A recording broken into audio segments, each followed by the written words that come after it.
Hello everyone. In this video, we are going to discuss about the question and answers of KCET 2020 Mathematics and its part 2. So let's move on to the first question. The standard deviation of the data 6, 7, 8, 9, 10 is. Options are given root 10, 2, 10 and root 2. Now, we know the formula for x bar, which is sum of all observations divided by number of observations, and when you substitute and simplify, we get the answer as 8. And we know the formula for sigma, which is root of xi minus x bar whole square divided by n, and when you substitute the values in this formula, that will be 1 by 5 into 4 plus 1 plus 0 plus 1 plus 4, and which simplifies to root of 10 by 5, and that will be root 2, which is option D. The next question, limit x tends to 0, tan x by root of 2x plus 4 minus 2 is equal to. Now, we can use L'Hospital rule, which says that whenever the limit is in the form of 0 by 0, differentiate the numerator and then differentiate the denominator and then apply the limit. So here, when I differentiate tan x, it is secant square x, and differentiation of the denominator is 1 by 2 into root of 2x plus 4 into differentiation of 2x, which is 2, and differentiation of 2 is 0, which simplifies to limit x tends to 0 root of 2x plus 4 secant square x. And when you apply the limit, the answer will become 2, which is option D. The next question, the negation of the statement for all real number x and y, x plus y is equal to y plus x is. Now this is an easy question. Negation is nothing but for some real number x and y, x plus y is not equal to y plus x. So it is option B. Always remember, for all, the negation is for some. We cannot take the option C or option D for all real numbers. We have to take for some real numbers.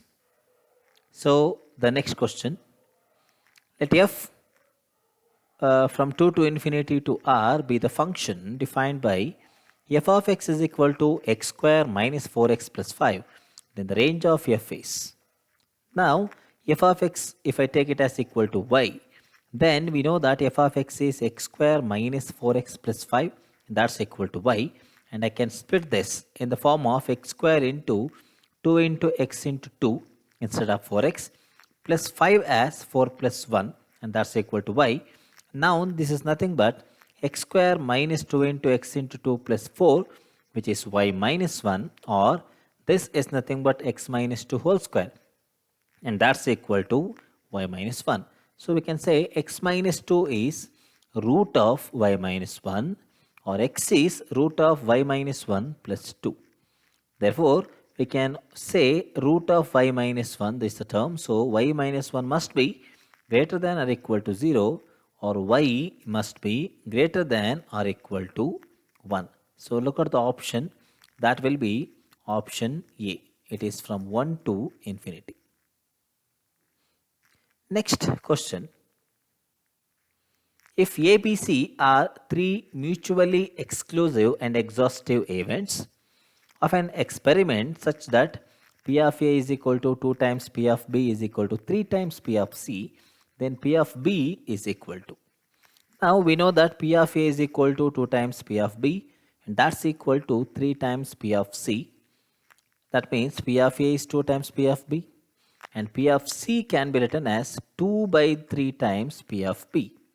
Now we know the formula for P of A union B union C, that is P of A plus P of B plus P of C minus P of A intersection B minus P of A intersection C minus P of B intersection C plus P of A intersection B intersection C.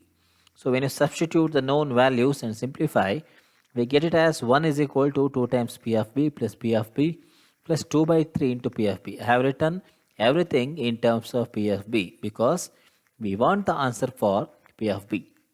And when we simplify it further, it is 1 is equal to P of B into 3 plus 2 by 3, or 1 is equal to P of B into 11 by 3. So P of B will be 3 by 11, which is our option B. The next question. If a relation R on the set 1, 2, 3 be defined by R is equal to 1, 1, then R is. Now it is very clear that R is only 1, 1, there is no 2, 2 or 3, 3, so it is not reflexive. It is symmetric because 1, 1 reverse is also 1, 1, and it is even transitive also. So the option R is symmetric and transitive, which is option B. Next one. The value of cos of sine inverse pi by 3 plus cos inverse pi by 3. Again, this is one of the very simple question. If you remember the properties of inverse trigonometric functions, we know that sine inverse pi by 3 plus cos inverse pi by 3, or even sine inverse x plus cos inverse x, that will be pi by 2. So cos of pi by 2, that will be 0, which is our option D. Next question. If A is given to be the matrix 0, 0, 1, 0, 1, 0 and 1, 0, 0, then A to the power 4 is equal to. Now, A square, which is A into A, when you multiply it, we get the answer as I, which is nothing but the identity matrix. Therefore, A cube, which is A square into A, again if you check it, you get the answer as equal to I. So we can conclude that A to the power 4, which is also A cube into A, which is I into A, and the answer will be I, the identity matrix, which is option B. Next question. If A is equal to the set ABC, then the number of binary operations on A is. There is a formula for number of binary operations, which is n to the power 2. So here n is number of elements in the set, which is 3. So 3 to the power 2, which is 3 power 9, option C. Next question. The domain of the function defined by f of x is equal to cos inverse root of x minus 1 is. Again, 4 options are given. Now f of x is given to be cos inverse of root of x minus 1. And we know that cos inverse x lies between minus 1 and plus 1. So minus 1 must be less than or equal to root of x minus 1, less than or equal to 1. So when you simplify this, 0 less than or equal to x minus 1 less than or equal to 1, or 1 must be less than or equal to x and less than or equal to 2. That will be the option A, the closed interval 0 to 2. So in the next video, we are going to discuss about KCET 2020 Mathematics and its part 3. Please like, share and subscribe to the channel. Thank you.